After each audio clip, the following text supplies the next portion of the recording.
Oh, hey there. How's it going? Welcome back. It's Dylan again.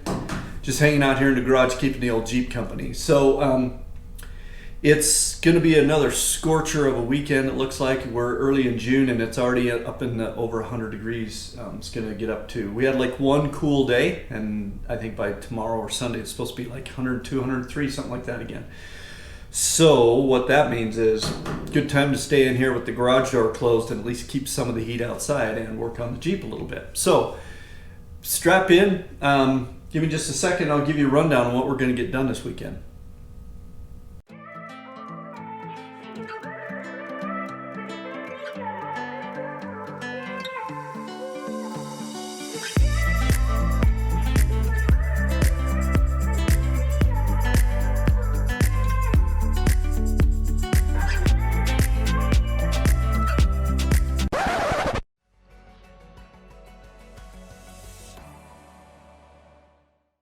Okay, so here's the deal.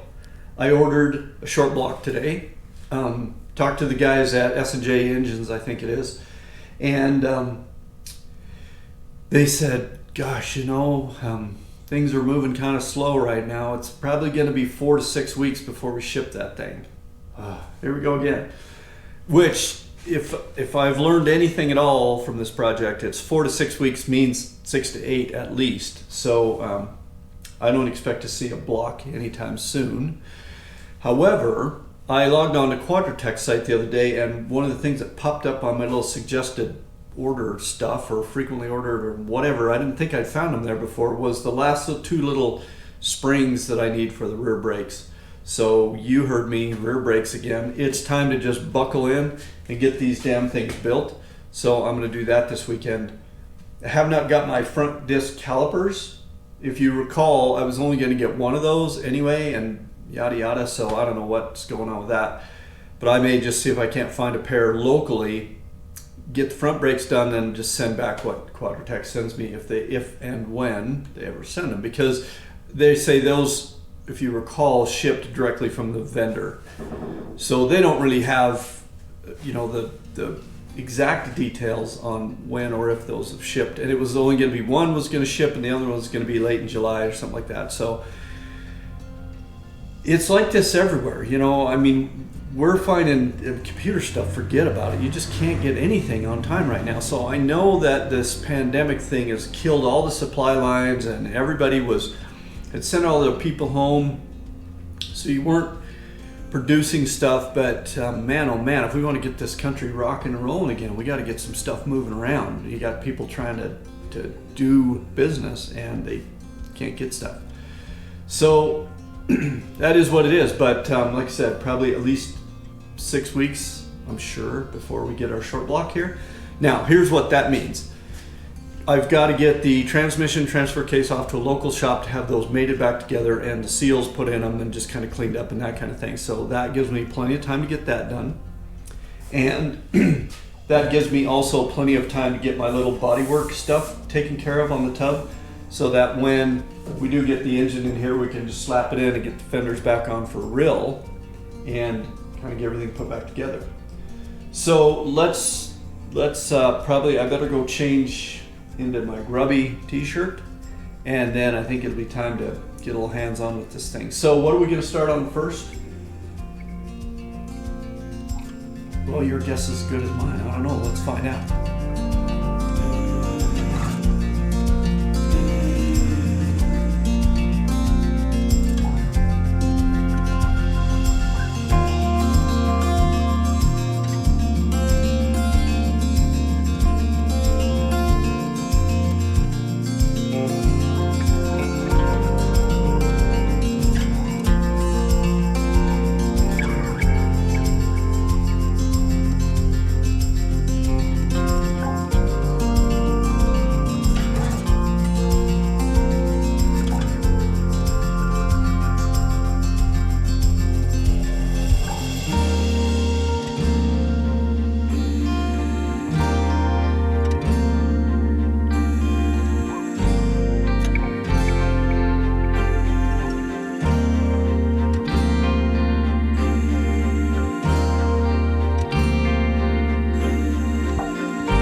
think I might have mentioned that this Rust-Oleum flat black paint is not my favorite paint. In fact, I pretty much hate this stuff. Look what it did. It just ran all over the place. And of course, this is the part of the grill that you see when you lift the hood. So, I don't know, maybe a coat of other paint will fix that. We'll see. Might be a little sanding left over. And I know at this point I should probably just throw the extra cans of that stuff I have away. Alright, well, so while I'm waiting for the grill to dry for its actual final coat of gloss black paint, I thought I'd just show you one more thing that I discovered on this Firewall. Now, I think I showed you the other day when I was kind of walking around this thing, up on the Firewall, kind of at the bottom of the Firewall where the floor pan meets, there's just a weld and a weld and a weld and a weld, and it looked really kind of rough there. So today, I've got the garage door open and the sun's going down and it's shining right through into the front of the Jeep. I want to take you on a little voyage with me. We're going to go down inside of the tub and see how it looks from here. So that's a problem. That's all the way along there. That's basically the joint between the floor pan and the Firewall. And I'm seeing light, you know, basically all the way along there. So let's go back out front here. I'll show you where we're talking about. We're talking right here. You know, all along there and over there. So this joint's got to have something done with it, because if we weren't to fix that, plug that up at least, then any water that splashes up on here is going to run straight down in there. And this is a lip. You can see there's a lip up here.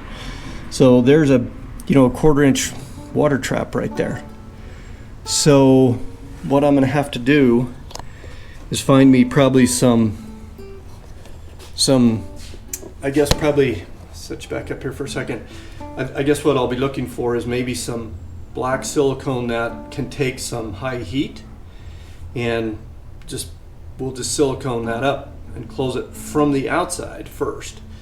Maybe we'll put a bead on the inside too, but I just, if we don't fix that, then like I said, you splash through water, it's going to hit the back of the Firewall, it's going to run straight down, straight into the floor pan. So what's going to happen then? Rust. And we've been down that rust road before. We don't want to go down there again. So obviously, got to do something about that. And that kind of gets me looking around at the rest of the seams between the floor and the sides and whatnot. And I believe when I was taking the old Jeep apart that there was kind of a bead of some heavy duty silicone or something along there. So I'll do a little digging, figure out what kind of silicone is going to work best for that, and we'll seal that up while I still have really good access to it. And probably, what I'll do, if we look at this as our lip, I'll probably fill the silicone up to the Firewall and slope it so that if the water's coming out, it's pushed away over the top of that lip. So yeah, that's I just noticed it when I had like I said, the garage door's open, the sun's beating in, and I looked in there and I was like, where's that light coming from? It's coming from a gap. So can't have that. So back to painting this silly grill. I'm waiting for some of this god-awful Rust-Oleum paint to dry, and then I'll get on to some of the finish enamel over the parts that at least you'll be able to see on the top of the inside of where the grill goes and so forth, or where the radiator goes. So I'll keep doing that and I'll bring you along with me. Alright, well, after screwing around with that stupid Rust-Oleum flat black, I put a coat of my gloss black over the top of that to dress this grill up a little bit on the inside of it, just the inside, the engine side of this thing. However, once this stuff dried a little bit, I thought, well, let's get a little light shining down it and see if it's going to survive. So let's have a look, shall we? Bear with me, you're going to get spun around. Alright, so look down that. Damn it.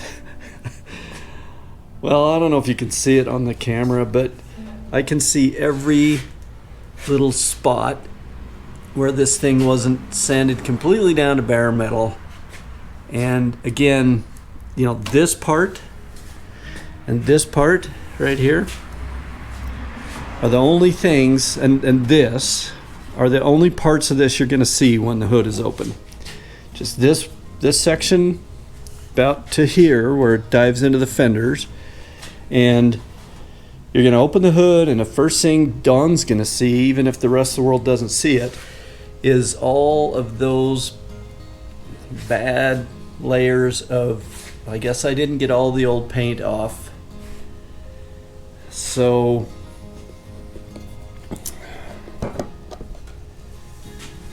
this is a case of that, what's that line from that movie? I think what we have here is a bad case of go back and do it again. I'd like to remind you that all packages must be properly wrapped. This one is an example of go home and do it again. I think you knew what I mean, Mrs. Bagushin. So, yeah, I'm gonna sand that layer down to bare metal again.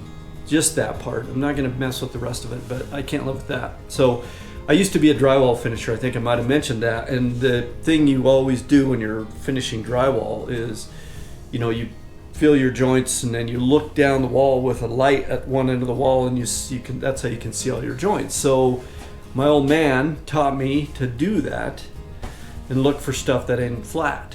And so now I can't ever not do that. That ain't flat, so I gotta fix it. Here comes the OCD, man, and you're getting a look at it, and it's only gonna get worse, I'm sure, once I start working on these body panels. So I think I'm gonna leave this one here for here. I'm gonna wrap this up for now, leave it here.